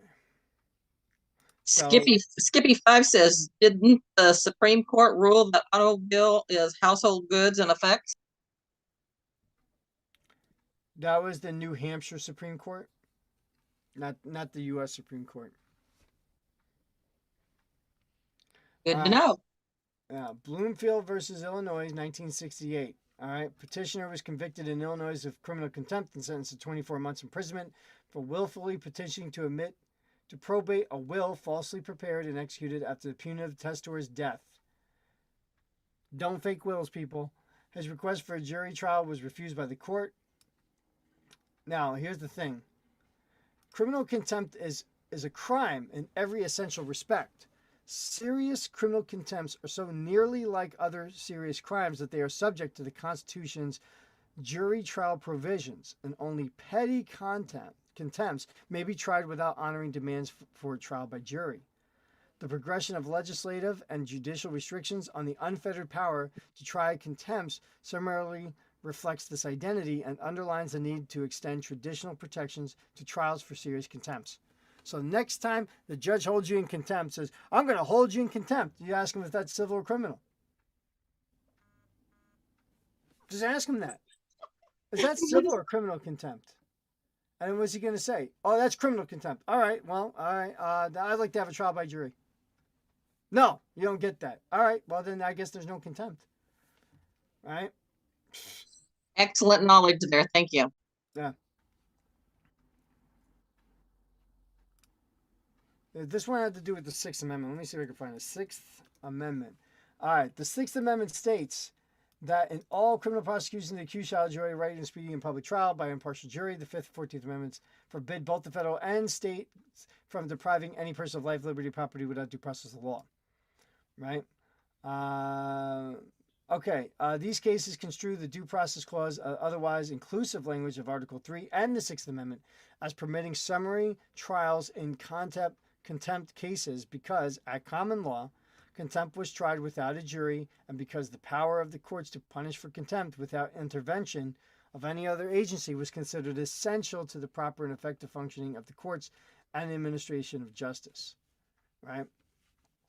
So that's why they were doing that, but look what happened.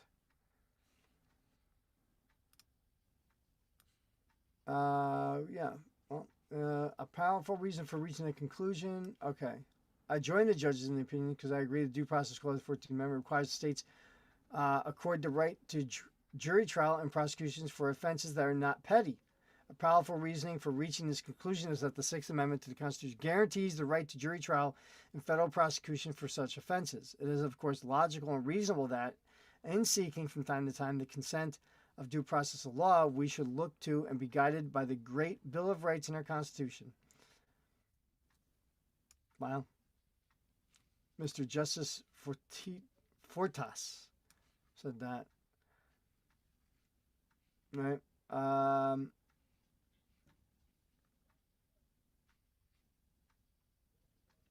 There's another one. 57 Reasons says on TikTok that 42 USC 12203 claims it's a felony to threaten jail time with contempt.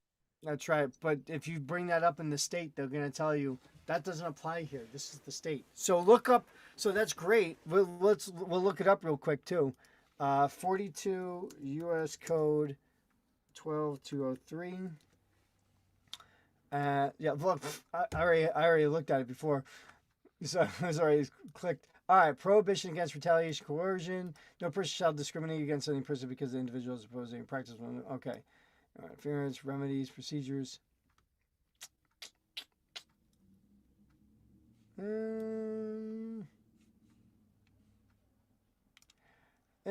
It doesn't say that exactly. What's the subchapter on? Miscellaneous provisions. This is chapter 121, which is equal opportunity for individuals with disabilities. Nah, it doesn't hold on that end. Right? This is not in a court case. So I thought 42 maybe it was under civil rights or something, but it's not. Womp, womp, womp. Right. So, yeah, but nice. Yeah, you gotta look at what it says there. Missouri. Okay, we could do Missouri as well. But it's mostly the corpus delicti that gets you the win. But you have to force their hand, right? What was the other one? Codis body, I think, was another one, right? He's saying section 2 or article 2, section 4, it will hold where they say they will hold their courtroom in an honorable manner. I don't know. Codis body. This one. Codis body received 6 months for each 6 contempts and 3 months for this. I didn't do any of these. Was this quasi? No, they didn't call it quasi in here, but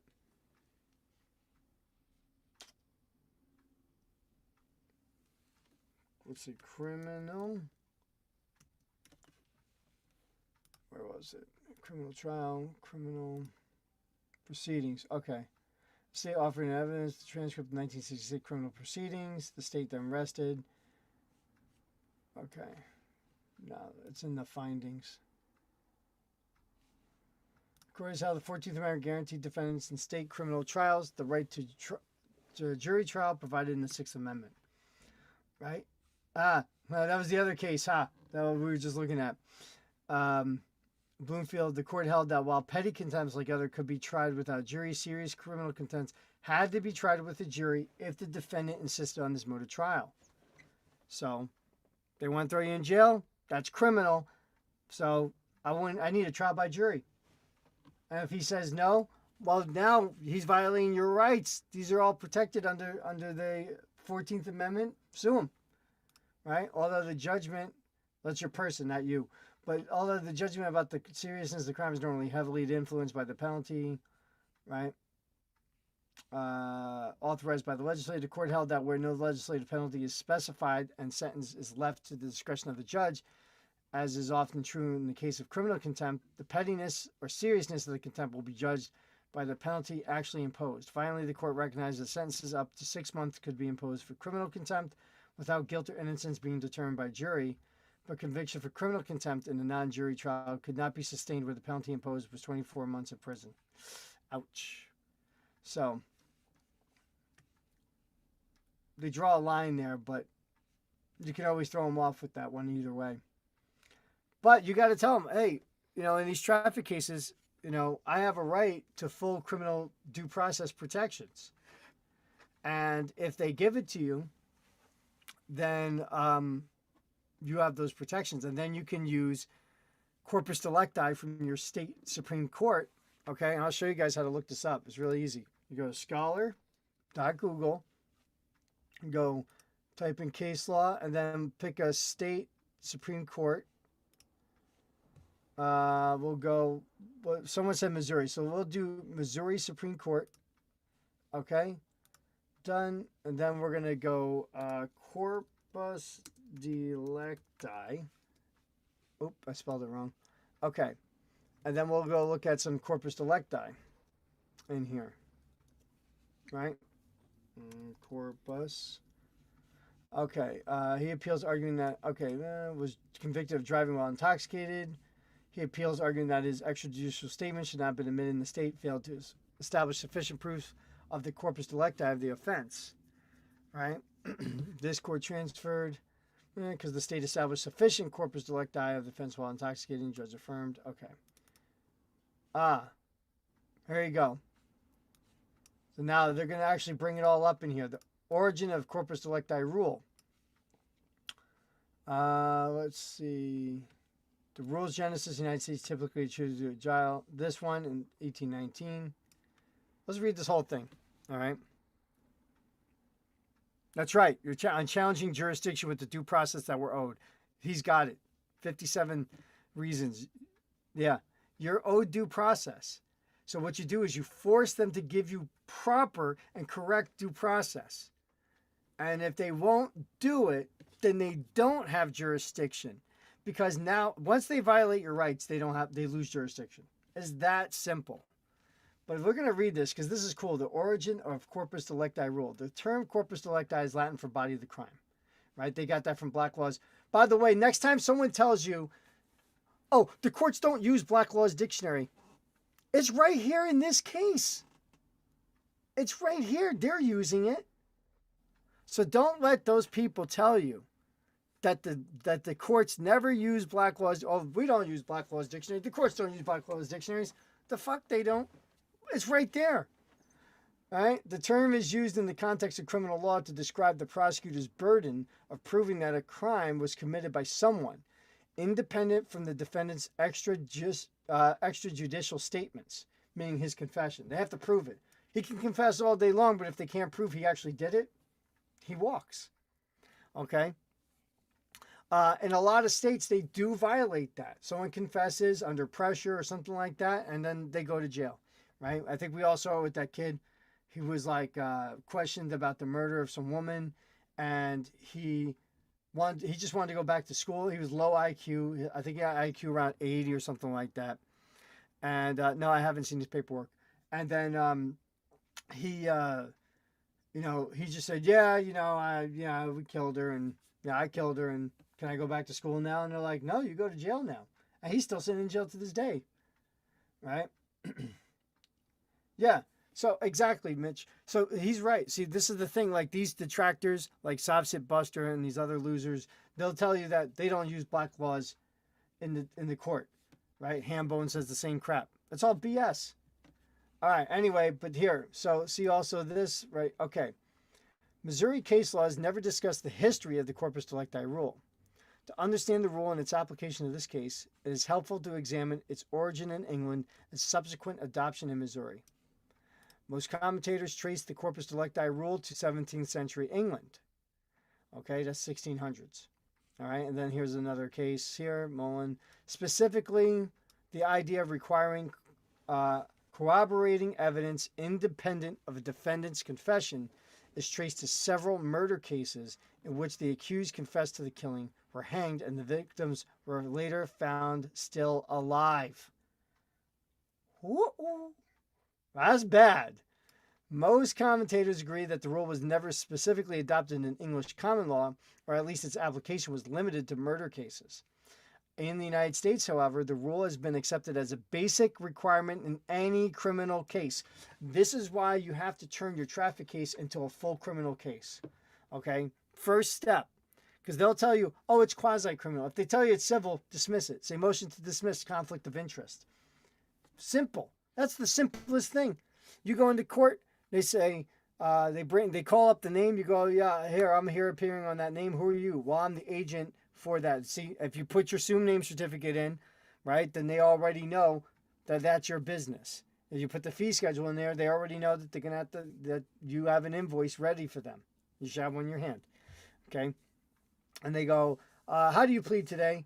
And you go, I would like to give you a pleading. I just got a couple questions to ask before I make a plea, or before I plead. And they go, okay, what's your question? Is this civil or criminal?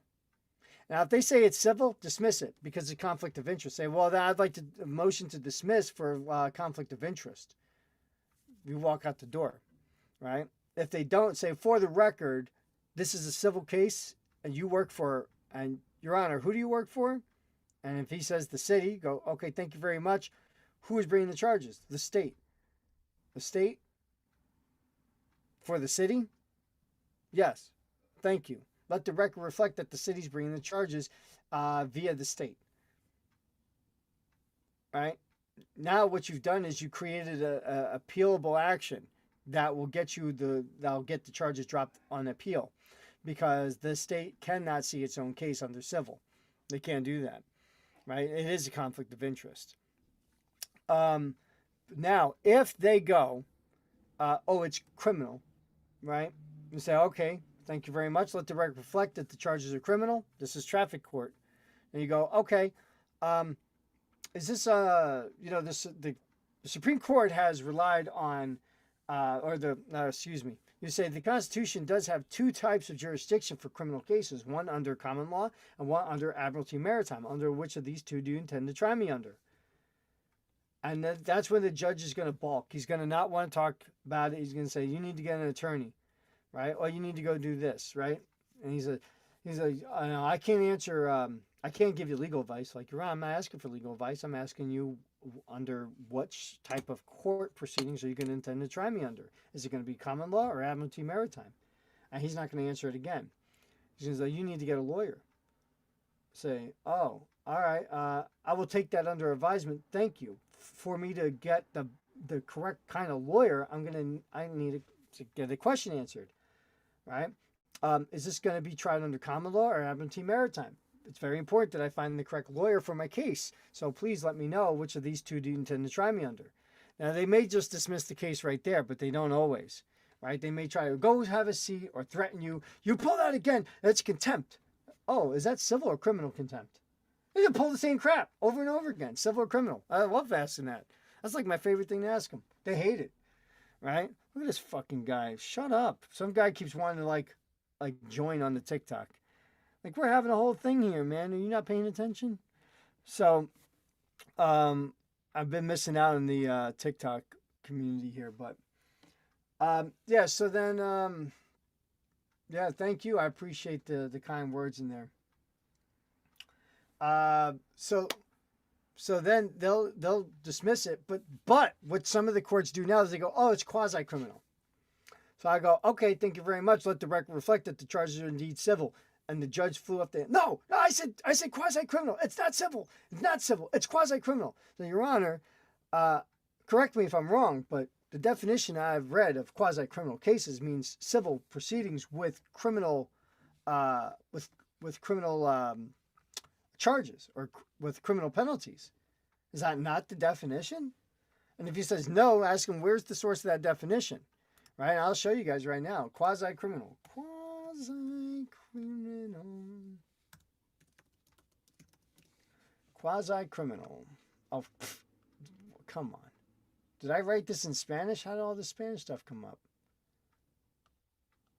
Oh, boy. Quasi criminal. Oh, maybe I gotta do it without the. Let's do quasi criminal. Let's do it like that. Quasi contract, quasi. Seriously? But to get rid of it? Quasi, oh, here it is. Quasi criminal. A quasi criminal proceeding refers to treating an act in a civil case after it were occurring in a criminal proceeding. It is a civil proceeding that may result in a penalty akin to a criminal penalty. There you go. That's all the traffic courts, right? It's a civil proceeding. We need money from you because you broke our rules. Pay us. And if you don't, you go to jail. Quasi-criminal. Okay. What's this one? This Pacific Mutual. Oh, yes, I covered this one before. That was a guy messing around with life insurance policies. He screwed up. He made mistakes. Yeah, I know. It does, but they're like, we don't know. That's why even the judge will tell you, we don't do Black Laws Dictionary in here, and they fucking do. They're liars. Right? They're all liars. All right. So then in quasi-court, then I do that. Oh, is this civil or criminal? Well, the quasi-court, I do it civil. I say, okay, well, if it's criminal, then according to the Supreme Court, I'm entitled to full criminal due process protections. Are you going to honor my full rights under criminal proceedings? No. This is quasi-criminal. All right, well, show me the quasi-criminal procedures. Or dismiss it.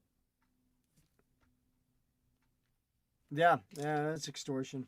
All right, so now here, the rule, back to corpus delicti, the rule's genesis in the United States is typically attributed to the trial of Steve. Oh, I think we read this. Yeah, anyway, no, we didn't read this, but yeah, basically, murder, his death sentence was commuted to life imprisonment. He avoided his execution, the supposed victim was later identified. Both men were granted new trials. Their trials were widely publicized and began the United States' widespread adoption of the corpus delicti rule.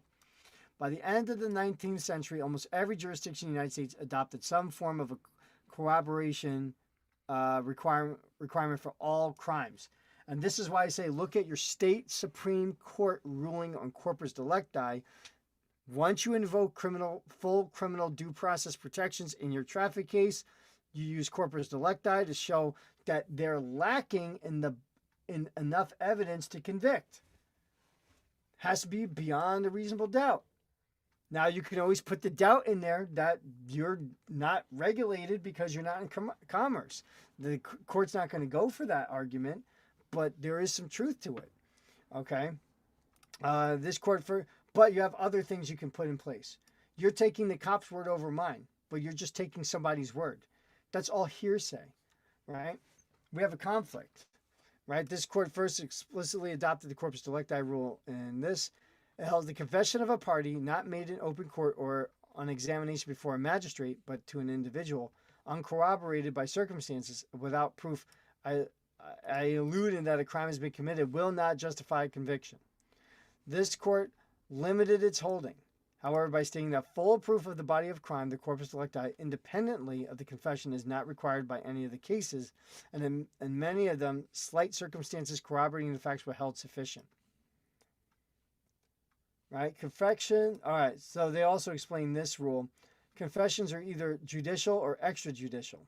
Judicial confessions are those made in conformity to law before the committing magistrate, or in a court in the due process, in the due course of legal proceedings. It seems that these confessions, uncorroborated by any other proof of the corpus delicti, are sufficient to be found a conviction. Even if be followed by a sentence of death, they are deliberately made under the deepest solemnities, with the advice of counsel protecting caution oversight of the judges. All right. Okay. 2 elements: criminal act, the defendant's agency in the production of the act. Later, the court determined that corpus delicti rule only required proof of the criminal act and the criminal agency of someone. This rule is still applicable. Right? For homicide, it's these 2. Okay. But that's it. So in every state, it's going to be a little different. Operating, right? Physically driving or operating motor vehicle, these are sufficient facts corroborating defense statements. He was driving a vehicle on the roadway immediately before it went in the ditch. Officer arrived after 15 minutes. Appellant's vehicle was found in an unusual position in a ditch with its nose pointing towards the road.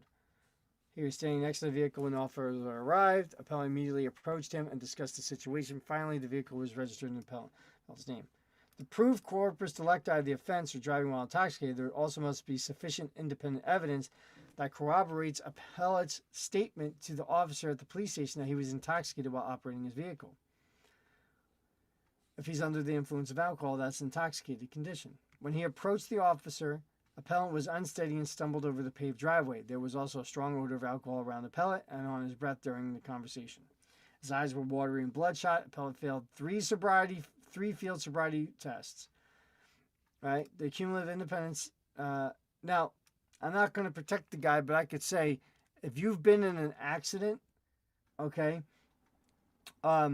you could be a little disorientated, okay, and you could fail field sobriety tests. They were kind of rigged anyway to get people to fail. What language is that? It's probably Latin. I don't know what he said, but what he was referring to. But yeah, probably Latin. Hey, it's in my profile. If you go to my profile, there's a link, and if you click the link, you'll find a link tree, which is 100% rigged. Oh my God, I'm reading his thing. Then you'll find all the list of all the things on Linktree, and then you just go click the YouTube channel. You'll see it. It's in there. Yeah. But let me share this with you guys too, because this is the foundation that we're doing this with. We have some of the stuff going on in here. All right. But he posts on these 2. He posts these on it. What happened? Can somebody sum up what he's saying? I'm saying that if they can't prove all the elements of a crime, you walk. It's real simple. In traffic court, because they violate your rights to due process, because they make it civil, and then they switch it to criminal, then they switch it to civil, and they switch it to criminal, you get no due process in traffic courts. So you make them stand under one or the other. They will only stand firmly on criminal, because if they do it on civil, they always lose. So if they push it as criminal, then you can force their hand to prove corpus delicti. And if they can't prove corpus delicti as established by your state Supreme Court, the case is lost to them. Like you win the case, right? They have to dismiss it. That's the simple breakdown of that. All right. Right. If they can't give you due process, they have no case. So you create the criminal element or the criminal protections of due process, and now they're forced to give it to you. If they don't do it, you can do a writ of mandamus with the upper court, right? A mandamus means it's an upper court telling the lower court to do something that they're supposed to be doing or to stop doing something that they're not supposed to be doing, right? So you go to do the writ of mandamus with the upper court saying, hey, they're not giving me full criminal proceeding protections as laid out by the Supreme Court. The Supreme Court's already said they need to do this under quasi-criminal proceedings. They're not doing it. And then they'll go, yes, you have to give him that. And then they'll probably want to dismiss the case from there because they don't want to do that. That means they have to do a trial by jury. And this is over what? Like a fucking no blinker? Speeding? It's too expensive for them. They'll just drop it because it's going to be costly at that point. So you win before you even go to court. That's how you stay out of the courts. You beat them with paperwork. It's always the paperwork that beats it. A dismissal's a win in my book too, man. You know? Illinois. So I actually have to wrap this up because I have no idea what he's doing. People say that he's doing a good work out there. I don't know. I watched a couple of his lives. I've ran into him live and he's talking about things and it sounds all nice, but he's not really teaching people how to stand on their rights. You know what I mean? Like he's just talking about things, but like I'm over here like, look, this is what I would do.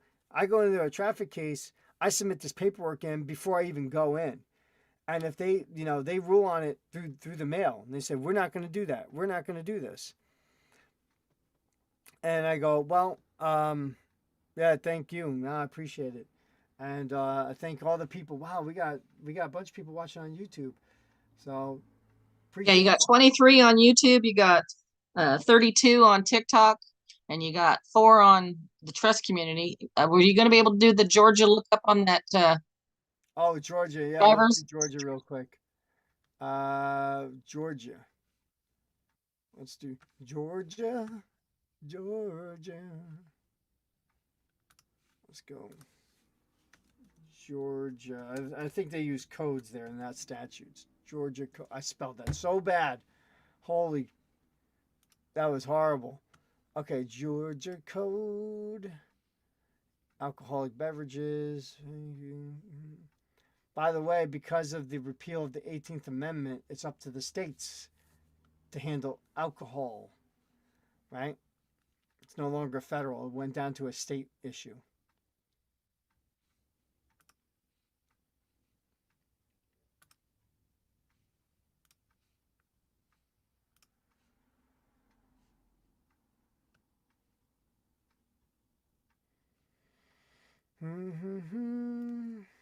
Look at it. Why have bicycle in here? I guess you better get a license for your bicycle. All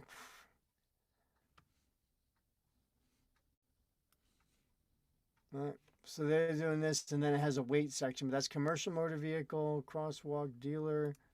I got a trike. I got a 3-wheel bicycle trike, so I can carry groceries and stuff with it. So maybe the 3-wheel get me by not needing the license in Georgia. Yeah, there's a dude that we mutual friends here on TikTok and even on Facebook, and he was driving his I think it was like a lawnmower or something around. I forget what it was, like an all-terrain vehicle. And technically, we looked it up, and I was like going through the state statutes. I was like, you don't need to have this thing registered because you got tickets for driving that thing around. And I was like, it can be on the road, but it doesn't need to be registered. What the fuck are the cops doing ticketing you for that?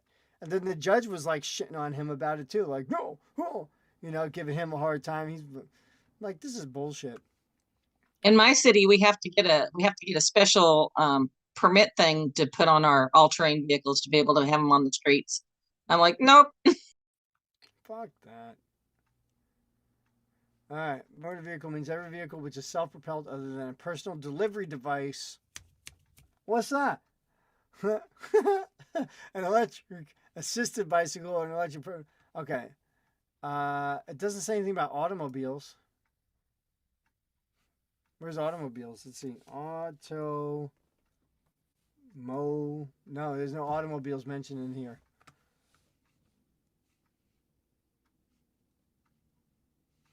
So nothing. So now that's one of your loopholes in Georgia is the fact that they define motor vehicle, but they don't define it as an automobile. So that's one of the things you got to look at. Like, how are they defining things, right?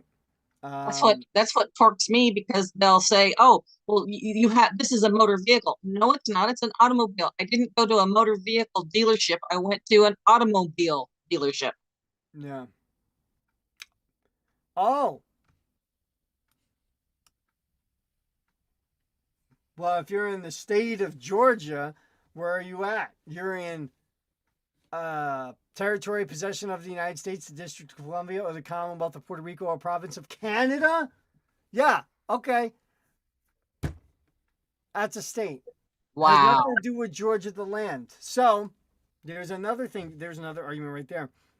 So that means that their jurisdiction falls under Article 1, Section 8, Clause 17 of the U.S. Constitution, right? So that means the state of Georgia's motor vehicle rules apply only on their territories. Bing. Right? Do they own the roads? Well, we have a right to, we can regulate the road. No, you fucking can't. You can't do it. Show me the deed. Yeah, show me that you own it. Because if you don't own it, you can't regulate. It's public property. That means everyone can go there. You can't regulate the public property like that. You can regulate some aspects of public property, but you can't regulate it entirely. Can you tell me about challenging jurisdiction? My children fought the city pickup case. I have no idea what you're asking. Fought the city, pick up the case up S. Please type it again. Victoria, slow down and type it more clearly. Yeah. I watched a guy get pulled over and fined for DUI on a mobility scooter. What? On a mobility scooter? What is going on here? These guys are out of control, man. But there you go. There's another one right there in the Georgia code. They define state as not being Georgia, right? Means a state. What kind of definition is state? If you define the word with the word, what does that mean? Hey, what's a snake? A snake? A snake is a snake. Gobbledygook. Yeah, a snake's a snake. Oh, okay, that clears that up. It doesn't clear it up at all. There's all kinds of snakes. You have pythons, rattlesnakes, right? You have boa constrictors. You have ones for toilets. You have snakes for tubs, right? You have snakes for electricians, right? Those are different types of snakes. It's a shitty definition when a snake is a snake. Oh, yeah? What kind of snake? Well, the snake kind of snake. I don't think your birth certificate says you're a citizen. It doesn't say citizen. It's not marked on there. It's a presumption. State is capital S, and then it says a state is lowercase s. It's proper. It's grammatically correct English. Why would you file? I mean, you could file if you want to, but you don't have to, right? If you want to file as a sole prop, the only reason you'd be filing as a sole proprietor is to get money back. If you want to get money back, you're going to have to report everything on 1099 miscellaneous, right? But that means you have to operate as a sole proprietor. If you're not doing that, I can't expound on that because I don't really have enough time. Victoria retyped in her question. Okay, my children got into a fight in the city park. Are they under 18?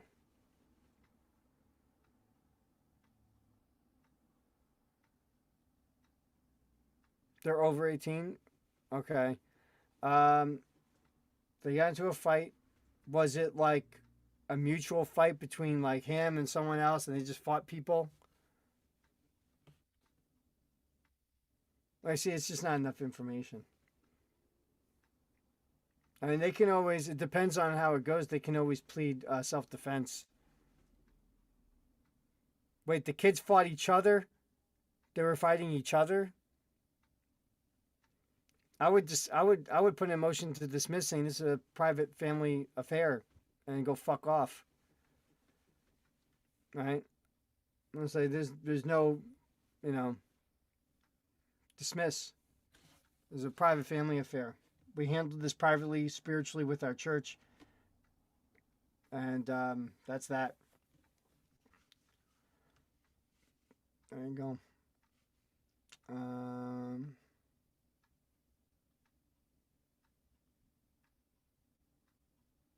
But yeah, that's an interesting one. So here's a situation you could do here where you can use the definition of state against them.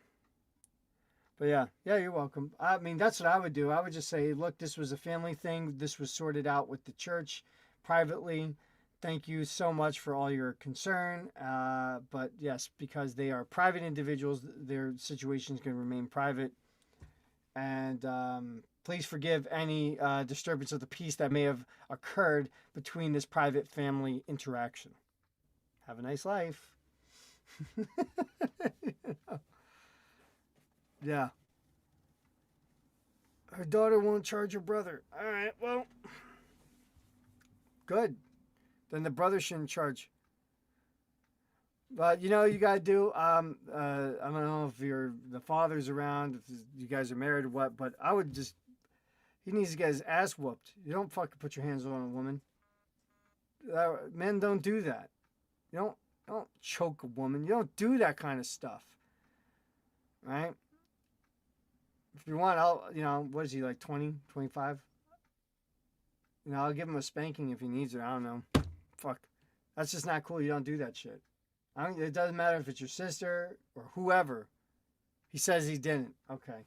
So this just becomes petty crap at this point. So they're just doing the same thing when they were little kids. When they're like saying, he did it first, or he did this thing. No, I didn't. Just tell them to grow up, stop acting like little immature kids, right? Yeah, they got to stop. That's it. Tell them don't stop hanging out with each other, right? Sounds like sound advice there, Joe. Yeah, they just need to like reconcile their differences. They don't. All right, well, have them make an agreement with each other that they will just avoid each other and any kind of physical violence towards each other. But yeah, I mean, if it's going to go back and forth like that, that's more of an ethical issue between them two right now, and they need to sort out their own Demons. No, their transgressions against each other from childhood, right? They've transgressed against each other as children, and it's evolved into adult danger shit. So they have to sit down and just basically confront their own transgressions. Like, what has he done to his sister, and what has his sister actually done to him? They need to both look at that and admit what they've done wrong to each other. Like, what has he done? How has he wronged her? How has she wronged him? And they need to look at that and go, okay, you know what? Maybe I can forgive myself for being such a bad sister or for being such a bad brother. I can forgive myself and move on. And then there could be some healing after that, and then forgive each other and move on from that. Well, maybe not forgive, but you can always acknowledge the recognition and the acknowledgement of the bad act being bad. But that's not a law thing. That's an ethical matter. Yeah. Everyone gets a trophy. Everyone gets a well, we don't know about her situation. We don't know. It just sounds like transgressions between the two of them, like unethical behavior towards each other over the years, and it just turned into this. Yeah, I'd try. But if they can reconcile that their own shortcomings is how they created the problem can erase. That's how that would work. All right. In person, can I watch the guy? Oh yeah, we already looked at that. Holy jeez, man, such crazy stuff.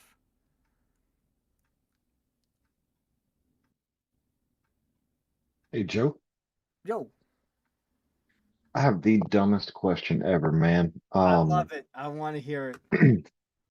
All right. So, of course, I'm in your community, you know what I mean, and I plan on going full-fledged into everything you're teaching us, but I have to keep my driver's license for work.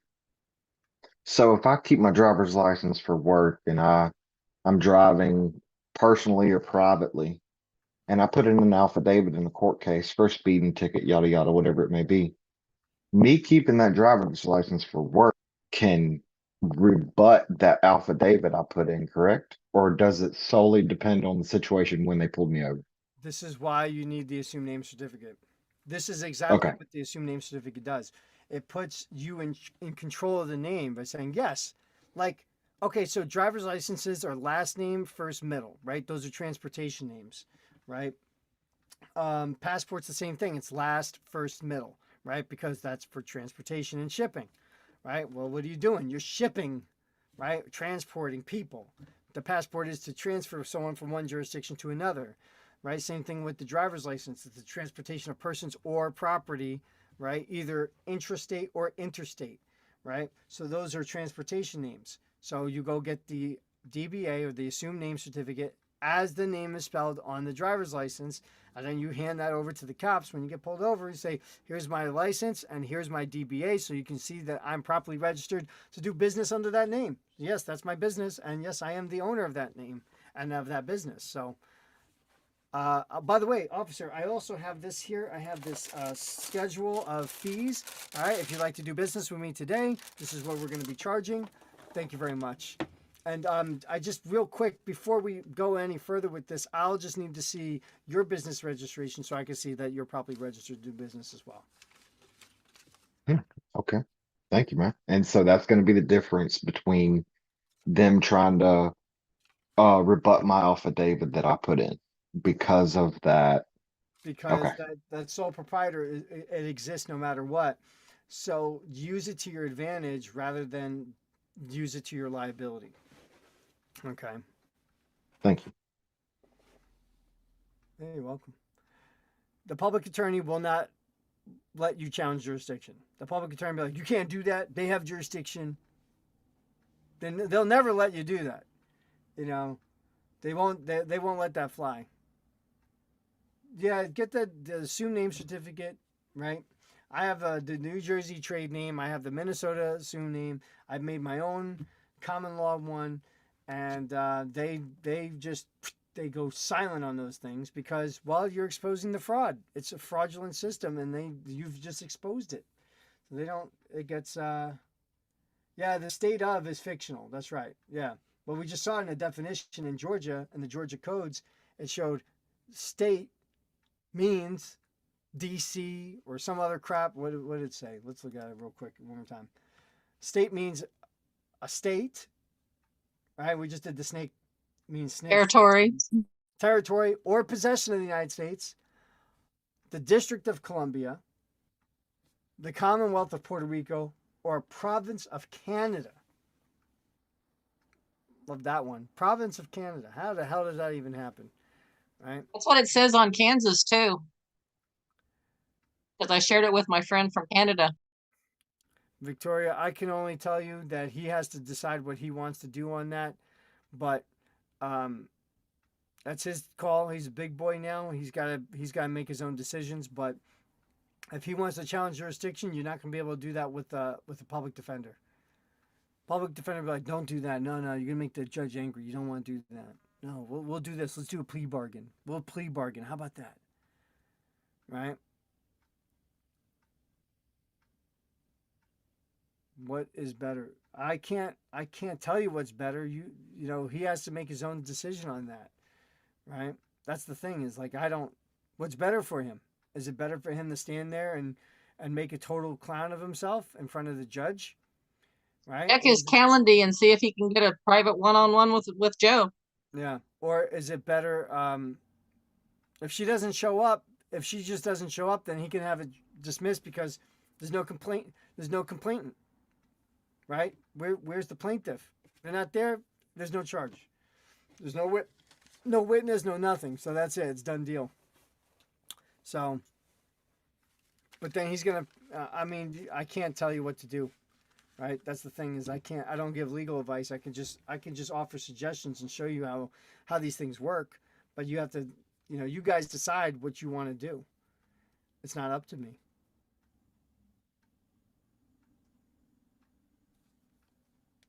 Yeah. But if she doesn't show up, they really don't have a case. That's corpus electi, just like we were talking about. What else we got here?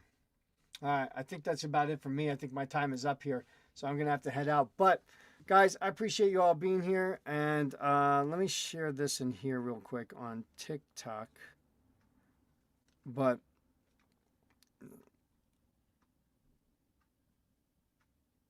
it doesn't. You can keep repeating that thing. I have to go. I have a life I have to live. I have other things I got to do. I can't just I can't drop all the stuff I have to do in my life for this. Let's see. Thanks for all you do, Joe. I'm not. No. All right. See now she's trying to manipulate me. I don't like that. Don't do that. I do have stuff I have to do. I have my own family to take care of. I have a business to run. Like I have a music school here. There's other things I got to do. Doing it for me, or I would do it for you. I was doing it for you, but now you're trying to be manipulative. I don't like that. That I don't. I'm not going to play that game with manipulation. So, all right, I'm out. I don't like that shit. She's like, Thanks for all you do, Joe.